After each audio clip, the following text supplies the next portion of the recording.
नमस्कार दोस्तों, परम एजुकेशन की यूट्यूब चैनल पे आप सभी लोगों का स्वागत करते हैं। आज की जो क्लास आप लोगों की यहाँ रखी गई है ये हिंदी गद्यांश पे और हिंदी शिक्षण के यहाँ पे टॉप प्रश्न रखे जाएंगे, जो कि पहले हम लोग हिंदी शिक्षण के प्रश्न करेंगे, फिर इसके बाद लास्ट में हम क्या करेंगे, गद्यांश के प्रश्न यानी पैराग्राफ के प्रश्नों को सॉल्व करेंगे। तो जल्दी से सभी लोग आ जाइए, क्योंकि आज के प्रश्न यहाँ पे आप लोगों को जो टारगेट दिया जा रहा है यहाँ पे 21 प्रश्न है, जिसमें से आप लोगों को यहाँ पे 18 प्लस सही करने हैं। याद रखिएगा 18 प्लस आप लोगों को सही करना है, कितने में से, 21 प्रश्नों में से। तो जल्दी से सभी लोग शेयर कर दीजिए अपने अपने ग्रुपों में। जी शेयर कर दीजिए सभी लोग। और जो लोग नए हैं, अभी तक हमारे चैनल को सब्सक्राइब नहीं किया, तो जल्दी से परम एजुकेशन चैनल को सब्सक्राइब कर लीजिए, साथ ही बेल आइकन का बटन भी दबा लें, ताकि लाइव आने पर आप लोगों के पास एक नोटिफिकेशन पहुंच जाए। तो शेयर भी कर दीजिए अपने अपने ग्रुपों में। हर बार कहते हैं, इस बार भी कहते हैं, कह रहे हैं कि एक बार शेयर कर दीजिए, और लाइक तो बनता है ये क्लास के लिए, तो लाइक बनेगा आज, क्योंकि आज यहाँ पे आप लोगों के लिए हिंदी शिक्षण के साथ साथ गद्यांश के पैराग्राफ भी रखे गए हैं, ताकि आप उसमें से छाट के प्रश्नों को किस प्रकार से अपने प्रश्नों को टारगेट बना के अपने अच्छे से अच्छे अंक ला सकते हैं।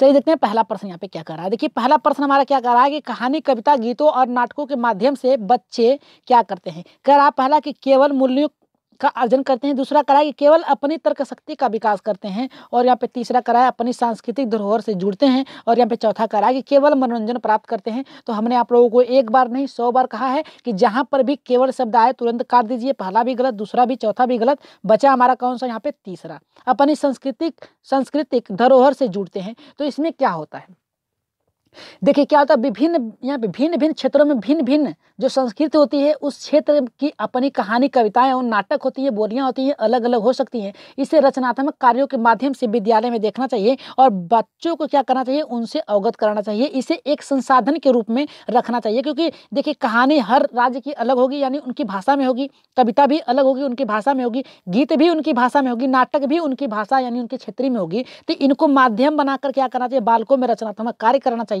इसलिए राइट आंसर किसके साथ जाएगा, यहाँ पे तीसरे के साथ जाएगा। सभी लोग लाइक करते चलिएगा। चलिए आगे बढ़ते हैं यहाँ पे दूसरे प्रश्न पे। देखिए हमारा दूसरा प्रश्न क्या कर रहा है, प्राथमिक स्तर पर बच्चों को भाषा सिखाने का सर्वोपरि उद्देश्य क्या होता है। यानी प्राथमिक स्तर यानी 1 से लेकर 5 तक के बच्चों को जो हमारी हिंदी भाषा है उसे सिखाने का सर्वोपरि उद्देश्य क्या होता है।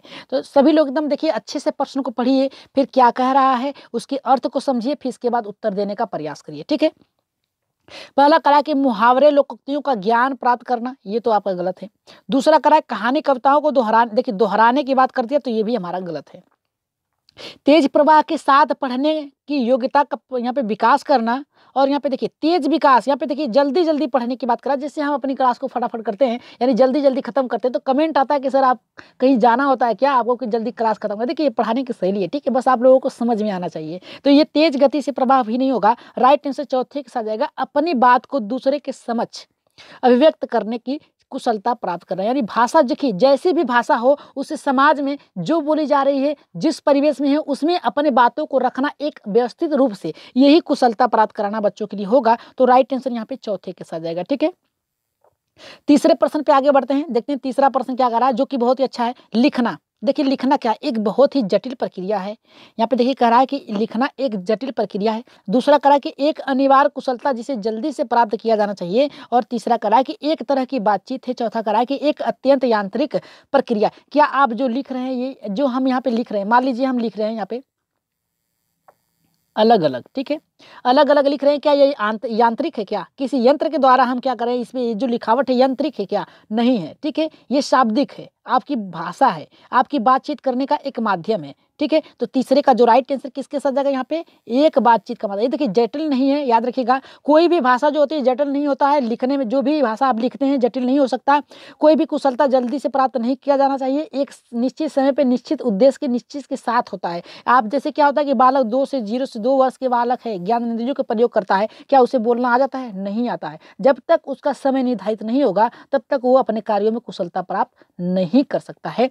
याद नहीं, 0 से 2 वर्ष के जो बालक होता है ज्ञान इंद्रियों का प्रयोग करता है, बोल नहीं सकता, लेकिन परिवेश में जब जाता है, याद रखिएगा परिवेश में जाता है, तो वहां पे परिवेश में ढल जाता है, यानी बोलचाल की भाषा सीख लेता है। भले ही आपको हिंदी आ रही है, आपको हिंदी आ रही है, अगर आप अंग्रेजी परिवेश में चले गए हैं, याद रखिएगा जहाँ का परिवेश, यहाँ पे बोलचाल वाली भाषा आपकी अंग्रेजी है, तो जो बालक आपसे उत्पन्न होगा उसकी भाषा भी क्या होगी, यहाँ पे अंग्रेजी होगी, लेकिन मातृभाषा उसकी हिंदी होगी। तो यहाँ पे राइट आंसर जो जाएगा यहाँ पे किसके साथ जाएगा, यहाँ पे तीसरे के साथ जाएगा। आगे बढ़ते हैं यहाँ पे चौथे प्रश्न पे। देखिए चौथा प्रश्न भी बहुत अच्छा है, कह रहा है हमारा कि एक यहाँ पे कह रहा है कक्षा 1 के बच्चे अपने डैश एवं डैश से प्राप्त बोलचाल की भाषा के अनुभवों को लेकर ही विद्यालय आते हैं। तो यहाँ पे देखिए क्या कह रहा है हमारा, पहला घर परिवार पड़ोस, दूसरा कह रहा है कि घर परिवार परिवेश, और तीसरा कह रहा है कि घर परिवार और दोस्त, चौथा कह रहा है कि घर परिवार टीवी। तो इसका राइट आंसर क्या होगा, क्या लेके आते हैं एक बच्चा विद्यालय में जब आता है, बोलचाल की भाषा का अनुभव जो होता है बच्चे के विद्यालय में आते से पहले क्या होता है जी। चौथे का जो राइट आंसर जाएगा किसके साथ जाएगा, घर परिवार परिवेश। यहाँ पे देखिए कक्षा 1 के बच्चे में यहाँ पे घर होगा, ठीक है, घर, और यहाँ पे होगा परिवार परिवेश, परिवेश से प्राप्त बोलचाल, अपने घर में जो बोली जाती है भाषा उसके परिवेश में जो बोली जाती है वही अपनी बोलचाल की भाषा लेकर, अनुभवों को लेकर बालक क्या करता है विद्यालय में। तो इसका राइट आंसर किसके साथ जाएगा, यहाँ पे दूसरे के साथ जाएगा। ठीक है, ये क्या होता है थोड़ा सा जान लें। देखिए कक्षा 1 के बच्चे ने अपने परिवार और परिवेश के प्राप्त बोलचाल की भाषा को, अनुभवों को लेकर विद्यालय में जब जाता है तो उसकी मातृभाषा जो होती है, उसके चाचा चाची, उसके बुआ, उसके दादा दादी जो बोलते हैं वही उसका भाषा होगा। परिवेश में जो भाषा बोली जा रही है अधिकतर परिवेशी भाषा का भी प्रभाव बच्चों में पड़ता है। तो राइट आंसर यहाँ पे किसके साथ जाएगा, दूसरे के साथ जाएगा। ठीक है दोस्तों, उसके यहाँ पे आ जाएंगे परिवार परिवेश में ही आ जाएंगे, परिवेश में ही शामिल हो जाएंगे। दोस्तों दोस्त को अलग नहीं कर सकते हमें।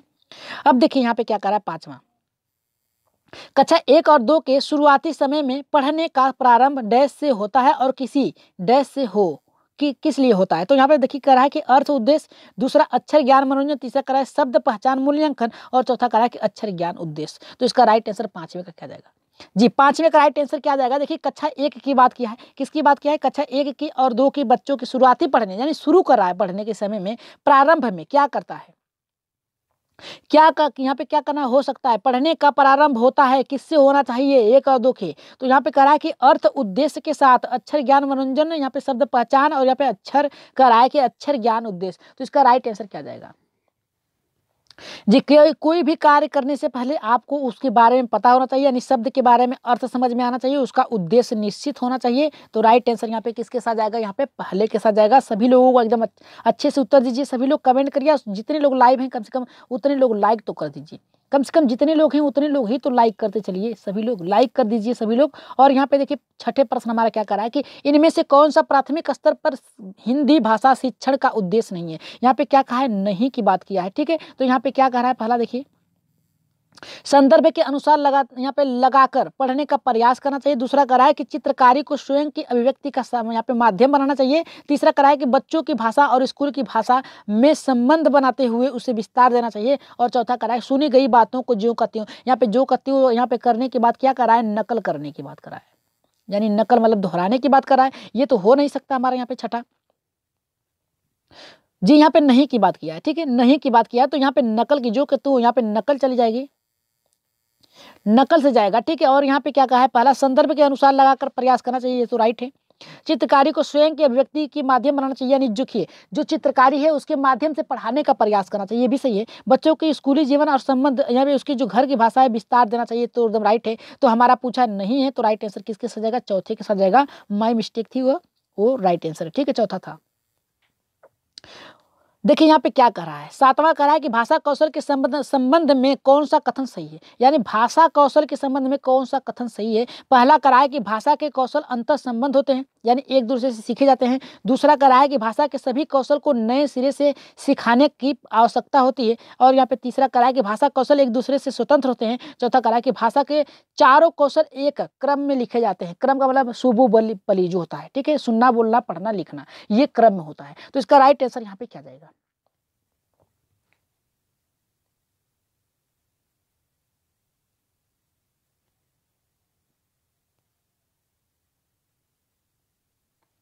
जिसका राइट आंसर बताइए। तो देखिए इसका सातवें का जो राइट आंसर जाएगा यहाँ पे किसके साथ जाएगा, यहाँ पे पहले के साथ जाएगा। भाषा के कौशल अंतर संबंध होते हैं, ठीक है, क्या होते हैं, अंतर संबंध होते हैं, ठीक है। भाषा के विभिन्न कौशल जैसे सुनना, फिर बोलना, फिर लिखना, एक दूसरे से क्या होते हैं, अंतर संबंधित, यानी एक दूसरे से जुड़े हुए हैं, याद रखिएगा, जुड़े होते हैं। तो राइट आंसर यहाँ पे किसके साथ जाएगा, यहाँ पे पहले के साथ जाएगा। ये पहला नहीं होगा, दूसरा नहीं होगा, तीसरा नहीं होगा, चौथा नहीं होगा, राइट आंसर क्या जाएगा हमारे यहाँ पे पहले के साथ जाएगा, ठीक है। लाइक कर दीजिए सभी लोग, शेयर भी कर दीजिए, जो लोग नए हैं अभी तक सब्सक्राइब नहीं किया तो सब्सक्राइब भी कर लीजिए। आठवां क्या कर रहा है, भाषा डैश और डैश का एक उत्तम साधन है, सुनने, बोलने, सोचने की, कह रहा है कि पढ़ने, लिखने, संप्रेषण की, और यहाँ पे कह रहा है सोचने, महसूस करने, चीजों से जुड़ने की। चौथा कह रहा है कि पढ़ने, लिखने और समझने की। तो इसका राइट आंसर क्या जाएगा, जल्दी से कमेंट कर दीजिए सभी लोग। तो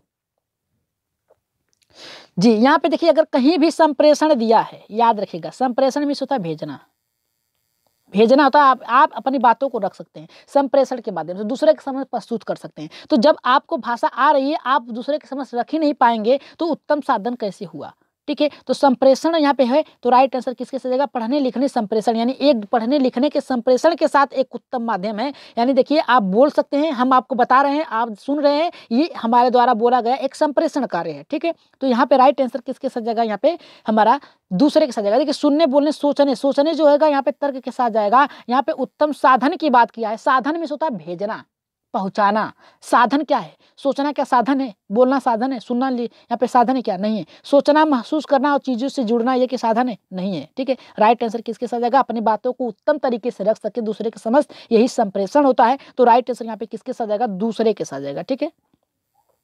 अब पढ़ेंगे, यहाँ पे बढ़ेंगे हम लोग यहाँ पे किसके, 9वें प्रश्न पे। भाषा सीखने का व्यवहारवादी दृष्टिकोण पर बल देता है, किस पे बल देता है, अनुकरण पे, दोहराने की, रचनात्मक नए कार्य करने की, भाषा प्रयोग की, यानी भाषा की कुशलता को रखना, अभिव्यक्ति की, अपनी बातों को रखना। तो राइट आंसर यहाँ पे क्या जाएगा, जल्दी से कमेंट करिए। अनुकरण यानी दोहराने की बात कर रहा है, नए कार्यों की बात कर रहा है, भाषा प्रयोग की, यानी आप भाषा प्रयोग करके कार्य करें, और अभिव्यक्ति, अपने बातों को दूसरे के समझ रख सकें। तो 9वें का राइट आंसर क्या जाएगा जी, किस पे बल देता है, याद रखिए, भाषा व्यवहारवादी, व्यवहारवादी का मतलब समझ रहे हैं आप, व्यवहार मतलब व्यवहारवादी आपसे कहाँ जाएगा, जब बालक अगर विद्यालय में नहीं जा रहा है तो परिवेश में जाएगा, कहाँ जाएगा, परिवेश में।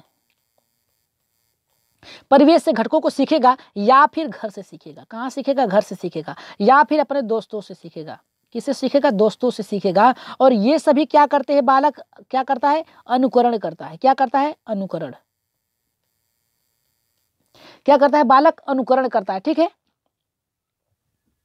जी। इसका राइट आंसर किसके साथ जाएगा, ना तो रचनात्मक बल देता है, बल देता है, दृष्टिकोण बल देता है, किस पे, रचनात्मक पे नहीं देता है, अभिव्यक्ति पे नहीं देता, भाषा प्रयोग पे नहीं देता है। अब आप कहेंगे कैसे, तो बता दें, देखिए भाषा सीखने का व्यवहारवादी दृष्टिकोण अनुकरण पे बल देता है, क्योंकि बालक के समझ किया गया कोई भी व्यवहार उसके मनोमस्तिष्क पर छप जाता है, तो क्या होगा, अनुकरण कर लेता है, ठीक है, छप जाता है, जिसका वह अनुसरण करके प्रयास करता है, अनुकरण करके। तो इसका राइट आंसर कहाँ जाएगा, पहले के साथ जाएगा जी। आगे बढ़ते हैं, यहाँ पे देखिए 10वां क्या करा कि नासिरा पढ़ते समय अनेक बार अटकती है, उसे पढ़ने में कठिनाई होती है, उसकी समस्या मुख्यतः डैश किससे संबंधित है। पहला करा कि पठन अभिरुचि से, अरुचि से, यहाँ पे करा कि बुद्धि लब्धि से, और डिसलेक्सिया से, डिस्ग्राफिया से। डिस्ग्राफिया जो होगा लिखने से होगा, डिसलेक्सिया जो होगा पढ़ने से होगा, पठन से होगा। तो यहाँ पे करा कि पठन अरुचि से, क्या है, पठन रुचि यानी पढ़ने में रुचि नहीं लगेगा, बुद्धि लब्धि उसकी आईक्यू से संबंधित है। तो इसका राइट आंसर कहाँ जाएगा, जल्दी से कमेंट कर दीजिए सभी लोग। तो यहाँ पे पढ़ने से पूछा है ना, तो पढ़ना तो आपका यहीं पे डिसलेक्सिया से जाएगा, क्या जाएगा, डिसलेक्सिया से। यहाँ पे देखिए किसी भी विषय को पढ़ते समय आप बार बार अटकते हैं, मुख्यतः ये किससे संबंधित होता है, तो डिसलेक्सिया संबंधित से, समस्या से संबंधित होता है। तो राइट आंसर यहाँ पे किसके साथ जाएगा, यहाँ पे तीसरे के साथ जाएगा, एकदम राइट आंसर हमारा जो होगा तीसरा होगा। आगे बढ़ते हैं, यहाँ पे ये देखिए प्रश्न आपको वाइगोस्की से 1 मिलेंगे, याद रखिएगा। एक क्लास आप लोगों की चलेगी वाइगोस्की, जीन पियाजे और कोहलबर्ग से, जहां से आप लोगों को 3 नंबर मिलेंगे, ठीक है, वो क्लास आप लोगों की चलेगी। अब देखिए 11 का क्या करा कि वाइगोस्की के विचारों पर आधारित कक्षा में डैश पर सबसे अधिक बल दिया जाता है, किस पे, वाइगोस्की ने किस पे बल दिया था, कविता दोहराने पर, कविता सुनने पर, कार्यपत्रक पर, परस्पर अंतःक्रिया पे। तो देखिए वाइगोस्की सामाजिक सांस्कृतिक से जाने जाते हैं, याद रखिएगा, सामाजिक सांस्कृतिक से जाने जाते हैं, ठीक है। वाइगोस्की जेडपीडी के लिए जाने जाते हैं। तो जब बालक समाज में रहेगा, क्या कहा यहाँ पे देखिए, विचारों को किस पे आधारित है। तो यहाँ पे देखिए दोहराने की बात कर रहा है तो अनुकरण, ये तो गलत है। कहानी सुनेगा तब भी आप क्या करेगा, अनुसरण करेगा। कार्यपत्रक यानी उसकी योजना बनाना, लेकिन परस्पर अंतःक्रिया क्या दिया है, परस्पर अंतःक्रिया। जब बालक समाज में रहेगा, समाज में रहेगा, ठीक है, तो क्या करेगा, अंतःक्रिया अनुकरण करेगा, ठीक है, अनुकरण करेगा। अपने समवयस्कों की करेगा, अपने से बड़ों की करेगा, अपने दोस्तों की करेगा। तो बालक समाज में रहता है, तो वायुगोष्ठी किससे संबंधित है, परस्पर अंतःक्रिया यानी समाज में रहकर बालक सामाजिक क्रियाओं को अंतःक्रिया के माध्यम से सीख लेता है। यही वायुगोष्ठी ने कहा था। तो हमारा राइट आंसर क्या जाएगा, यहाँ पे जाएगा हमारे यहाँ पे किसके साथ जाएगा, चौथे के साथ जाएगा। आगे बढ़ रहे हैं, ये देखिए फिर कह रहे हैं लाइक करने के लिए कम से कम जितने लोग हैं उतने लोग तो लाइक कर दीजिए, ठीक है। करा कि 12% क्या करा है, हमारी कक्षाओं में बच्चे भिन्न भिन्न भाषिक पृष्ठभूमि से आते हैं, अतः क्या करना चाहिए। पहला करा है कि उनकी भाषाओं को भी कक्षा में सम्मान देना अनिवार्य है। दूसरा करा है कि उनकी भाषाओं को सीखना सभी विद्यार्थियों, क्या कहा है हमारे यहाँ पे, सभी विद्यार्थियों को सीखना शिक्षार्थियों के लिए अनिवार्य है। तीसरा करा कि भाषा की पाठ्य पुस्तक में उनकी सभी भाषाओं को शब्द वाक्य होना अनिवार्य है। और चौथा करा कि उनकी सभी भाषाओं को जानकारी शिक्षक के लिए अनिवार्य है। जी इसका राइट आंसर यहाँ पे क्या जाएगा, जल्दी से कमेंट कर दीजिए 12 का। तो जी यहाँ पे राइट आंसर सम्मान देना, ठीक है। एनसीईआरटी और यहाँ पे एनसीएफ, यहाँ तक कि आपकी जो कोठारी आयोग की आपकी पेज है उसमें भी दिया गया है, याद रखिएगा। आरटीई में भी दिया गया है कि सभी भाषाओं को आपको क्या करना चाहिए, सम्मान करना चाहिए। तो राइट आंसर यहाँ पे क्या जाएगा हमारा, यहाँ पे जाएगा राइट आंसर हमारे यहाँ पे पहले का जाएगा, ठीक है जी। प्राथमिक स्तर पर जो कक्षाएं होती हैं उसमें पारिवारिक भाषाएं आती हैं, अलग अलग होती हैं। इसकी अपनी भाषाओं को कक्षा में समान रूप से सम्मान देना चाहिए। तो राइट आंसर यहाँ पे किसके साथ जाएगा, यहाँ पे हमारा जाएगा पहले से जाएगा। आगे बढ़ रहे हैं यहाँ पे। अब इसके बाद हमारा आएगा पैराग्राफ। याद रखिएगा पैराग्राफ के प्रश्न आएंगे जो कि आप लोगों को बहुत ही अच्छे तरीके से सॉल्व करना है, ठीक है, पढ़कर। ये प्रश्न के बाद पैराग्राफ आएंगे, ठीक है। यहाँ पे देखिए 13 का क्या करा है कि इनमें से प्राथमिक स्तर पर भाषा आकलन का सर्वाधिक उचित तरीका क्या है। पहला करा है कि किसी पाठ की 5 पंक्तियां पढ़वाना। दूसरा करा है कि बच्चों को चित्र वर्णन और प्रश्न पूछने की अवसर देना, यहाँ पे अवसर देने की बात कहा है। और यहाँ पे करा है कि बच्चों से पत्र लिखवाना। और यहाँ पे चौथा करा है कि बच्चों से प्रश्नों के उत्तर लिखवाना। अब बच्चों से आप प्रश्नों के उत्तर लिखवा रहे हैं, ये कहाँ तक सही है भाई, ये तो कार्य नहीं सही है, ठीक है। यहाँ बच्चों से पत्रक लिखवाना, पत्र लिखवाने की बात कर रहे हैं, ठीक है। यहाँ पे छुट्टियों पे हो गई, ठीक है। यहाँ पे आप कह सकते हैं कि मेले पे लिखिए, आप कह सकते हैं दीपावली पे लिखिए, ये नहीं, ठीक है। यहाँ पे क्या कहा है कि आकलन का सर्वाधिक उपयुक्त तरीका है। तो राइट आंसर यहाँ पे किसके साथ जाएगा, यहाँ पे दूसरे के साथ जाएगा, ठीक है। राइट आंसर हमारा यहाँ पे होगा दूसरा। आगे बढ़ रहे हैं यहाँ पे अपने, इसके बाद पैराग्राफ आएंगे हमारे यहाँ पे जी 19, यहाँ पे 14 का देख लीजिए।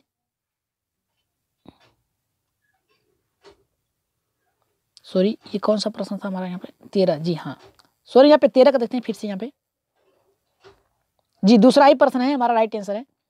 आगे बढ़ रहे हैं यहाँ पे। हम सोचे नहीं का ऑप्शन दिया है क्या, इसलिए कंफ्यूज हो गए थे, लेकिन कोई बात नहीं।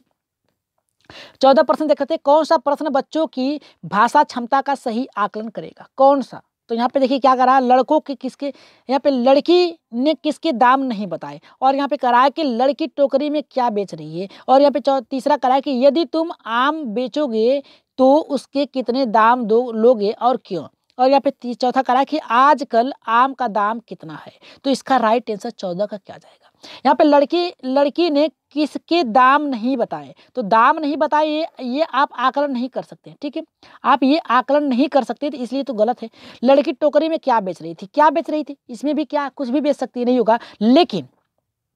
लेकिन यदि तुम आम बेचते, मान लीजिए आप ही आम बेच रहे हैं, अगर हमने आपसे कहा, ठीक है, कि बताइए आपके पास आम है, आम के दाम आप कितने रुपए लगाकर बेच रहे हैं। आप कह देंगे 20 रुपये, आप कहेंगे 30 रुपये, आप कहेंगे 40 रुपये। यहाँ पे आकलन हो रहा है ना, एक निर्धारित आकलन यानी अंकन कर रहे हैं, मूल्य निर्धारित कर रहा है। तो राइट आंसर यहाँ पे किसके साथ जाएगा, तीसरे के साथ जाएगा, ठीक है। आगे बढ़ रहे हैं यहाँ पे 15वें प्रश्न पे।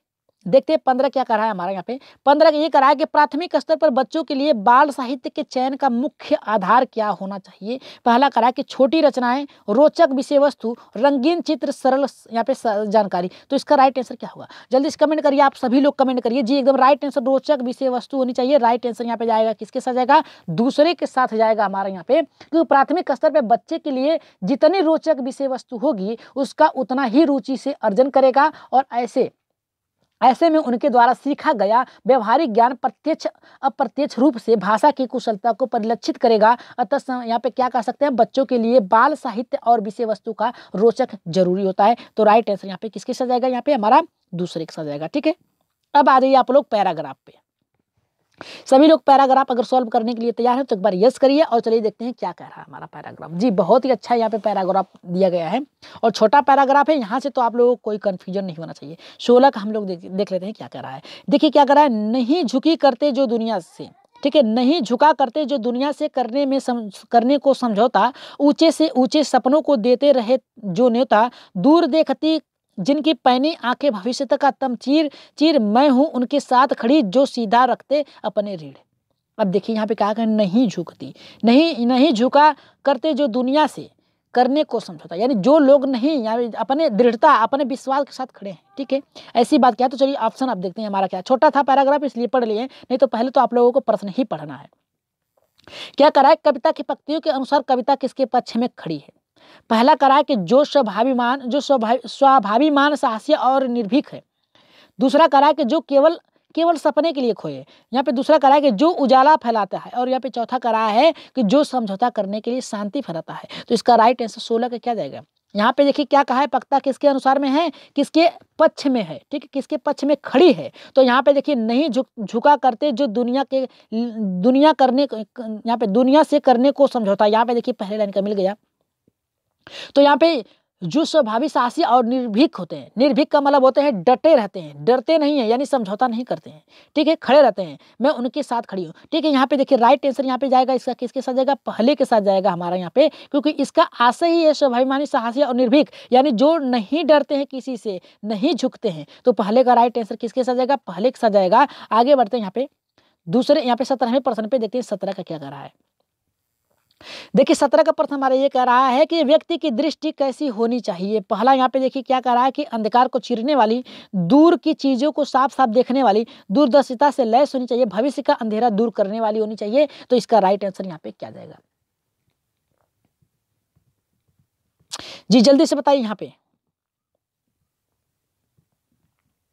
जी इसका राइट आंसर जो जाएगा हमारे यहाँ पे 17 का जो जाएगा यहाँ पे तीसरे के साथ जाएगा। क्यों जाएगा चलिए देख लेते हैं ऑप्शन में कौन से ऑप्शन में है। हमने कहा था दूरदर्शी लैस होनी चाहिए, यहाँ पे कह रहा है कि दूर देखती पैनी नजर, भविष्य, यहाँ पे भविष्य का चीर, मैं हूं उसके साथ खड़ी। यहाँ पे देखिए क्या है, दूर भविष्य थी, यहाँ पे आंख भविष्य चीर, यहाँ पे भविष्य को देखने वाली हो चाहिए। ठीक है, यहाँ पे करिए देखिए यहाँ पे कहा है ना, यहाँ पे देखिए कह रहा है यहाँ पे कि जो यहाँ पे देखिए कह रहा है कि जो सपने ऊंचे, यहाँ से देखिए इसके अंतर्गत देखिए, इसके अंतर्गत भविष्य आंख था, यानी आंख जो है भविष्य को देख रही है। तो दूरदर्शिता से लैस है, यानी दूर तक देखने वाला होना चाहिए। ठीक है, इसका व्यांश के अनुसार अगर हम कह सकते हैं व्यक्ति की दृष्टि जो होती है भविष्य की प्रतिबिंबित देखने वाली, अर्थात दूरदर्शिता से लैस होनी चाहिए। तो राइट आंसर यहाँ पे तीसरे के साथ जाएगा। ठीक है, किसके साथ जाएगा, तीसरे के साथ जाएगा। आगे बढ़ रहे हैं यहाँ पे। अब देखिए ये हमारा क्या कह रहा है, ऊंचे से ऊंचे सपनों को नियंत्रित करने का भाव क्या है। ऊंचे से ऊंचे सपनों को नियंत्रित करने का भाव क्या है। पहला यहाँ पे कह रहा है कि यहाँ पे ऊंचे सपनों को आमंत्रित करना। दूसरा कह रहा है उच्च कोटि के स्वप्न देखना और उन्हें साकार करने के प्रयास करना। तीसरा यहाँ पे स्वप्नशील रहना और सपनों को आमंत्रित करना। तो इसका राइट आंसर यहाँ पे क्या जाएगा, 18 का। जी जल्दी से यहाँ पे राइट आंसर क्या होगा।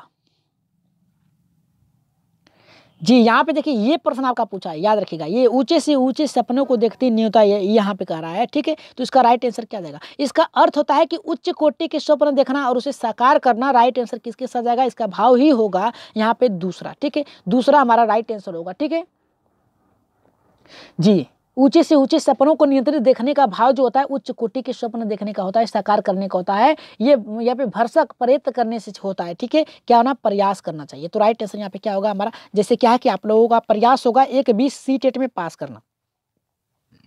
अगर इतना नहीं आएगा तो 100 तो होगा ना। तो आप क्या करिए, प्रयास ऊंचे से ऊंचे सपने करिए। ठीक है, तो आगे बढ़ रहे हैं हम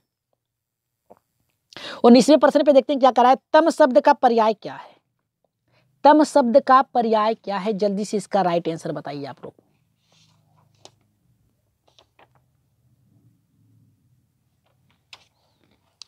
जी जल्दी से इसका आंसर बताइए। तो 19 का राइट आंसर यहाँ पे क्या होगा। जी राइट आंसर जाएगा अंधकार। किसके साथ जाएगा, अंधकार के साथ जाएगा। ठीक है, राइट आंसर किसके साथ जाएगा? तम मिस होता है अंधकार, क्या होता है?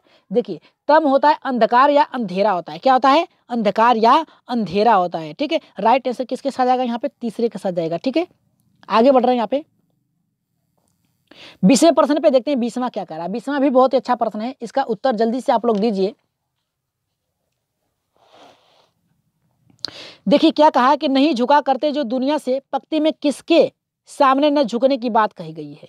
यहाँ पे कहा है नहीं झुकते जो दुनिया से करने को समझौता, ये किसके बारे में कहा गया? तो पहला करा है विषम परिस्थितियों और अन्याय के सामने, दूसरा करा है कि दुनिया के सभी देशों के सामने, तीसरा करा है कि अन्यायी राजाओं के सामने, और यहाँ पे चौथा करा है कि दुनिया के व्यक्तिगत व्यक्तियों के सामने। तो राइट आंसर यहाँ पे क्या जाएगा? जल्दी से कमेंट करिए। तो 20वें का जी विषम परिस्थितियों में अन्याय, यहाँ पे क्या कहा है? विषम परिस्थितियों में, ठीक है। विषम परिस्थितियों में, विषम परिस्थितियों और अन्यों के सामने, ठीक है। राइट आंसर यहाँ पे क्या जाएगा? नहीं झुका करते जो दुनिया के करने को समझौता, यानी किसी के सामने खड़े होते हैं, यानी अपने को मतलब अपने अपने कर्तव्यों, अपने मूल्यों, अपने कर्तव्यों, अपने साहसों को नहीं त्यागते हैं। तो इसका राइट आंसर किसके साथ जाएगा? यहाँ पे पहले के साथ जाएगा, ठीक है जी। राइट आंसर पहले के साथ जाएगा। आगे बढ़ रहे हैं यहाँ पे 21वें प्रश्न पे। देखिए 21 का क्या कह रहा है? नहीं झुका, सॉरी यहाँ पे पैराग्राफ ही हम पढ़ रहे हैं। यहाँ पे देखिए 21 का कह रहा है सीधी रीढ़ का आशय क्या है। यहाँ पे देखिए कह रहा है ना, यहाँ पे सीधी रखते रीढ़ अपनी का आशय क्या है? यहाँ पे आत्मनिर्भर होना, सीधी बात कहना, स्वाभिमानी और स्वावलंबी होना, यहाँ पे कह रहा है अभिमानी होना। तो इसका राइट आंसर क्या जाएगा? जल्दी से कमेंट कर दीजिए। तो जी यहाँ पे राइट आंसर जो जाएगा यहाँ पे किसके साथ जाएगा? तीसरे के साथ जाएगा। राइट आंसर होगा हमारा यहाँ पे तीसरा, स्वाभिमानी और यहाँ पे स्वावलंबी होना। तो इसका राइट आंसर क्या होगा? हमारे यहाँ पे तीसरा होगा। और बता दें कि जितने लोगों का कल का उत्तर आया, चलिए देख लीजिए आप लोग। उससे पहले बता दें कि जो लोग नए हैं, अभी तक हमारे चैनल को सब्सक्राइब नहीं किया, तो परमा एजुकेशन चैनल को सब्सक्राइब कर लीजिए। सब्सक्राइब करने के साथ साथ बेल आइकन का बटन दबा लें। और यहाँ पे मोबाइल नंबर जिनको चाहिए ले सकते हैं, व्हाट्सएप पे आपको फ्री PDF मिल जाएगा। लोगों को PDF देने के बाद उन लोग कहते हैं कि हमको सर इसका आंसर ही बताइए। अब बताइए, यहाँ पे 84-85 पेज का होता है, आपका 64-65 पेज का PDF होता है, उसमें हम आप लोगों को उत्तर बताने लगे तो आप लोग करेंगे क्या? अभ्यास करिए ना उस पर। प्रीवियस के आप लोगों को मॉडल पेपर दिए जा रहे हैं, तो आप उसको अभ्यास करिए, ठीक है। करिए, खोजिए, कहीं से न कहीं खोजिए। जब जितना चिंतन करेंगे उतना आपकी बौद्धिक शक्ति बढ़ेगी, याद रखिएगा, ठीक है। तो PDF आप लोगों को मिल जाएगी। और उससे पहले बता दें कि जिन लोगों का कल का, सॉरी यहाँ पे लगता है नहीं आ पाया है यहाँ पे जी, तो बता दें उत्तर नीचे दिए गए थे। तो आप अपना क्या करिए, इसका उत्तर तो आप लोगों को आज बताना ही नहीं था। तो आज की क्लास आप लोगों को कैसी लगी, एक बार कमेंट बॉक्स में अपना राय मत सुझाव जरूर दीजिएगा। तो आज की क्लास कैसी लगी एक बार जरूर बताइए, फीडबैक जरूर दीजिए सभी लोग। तो आज के लिए इतना ही, धन्यवाद।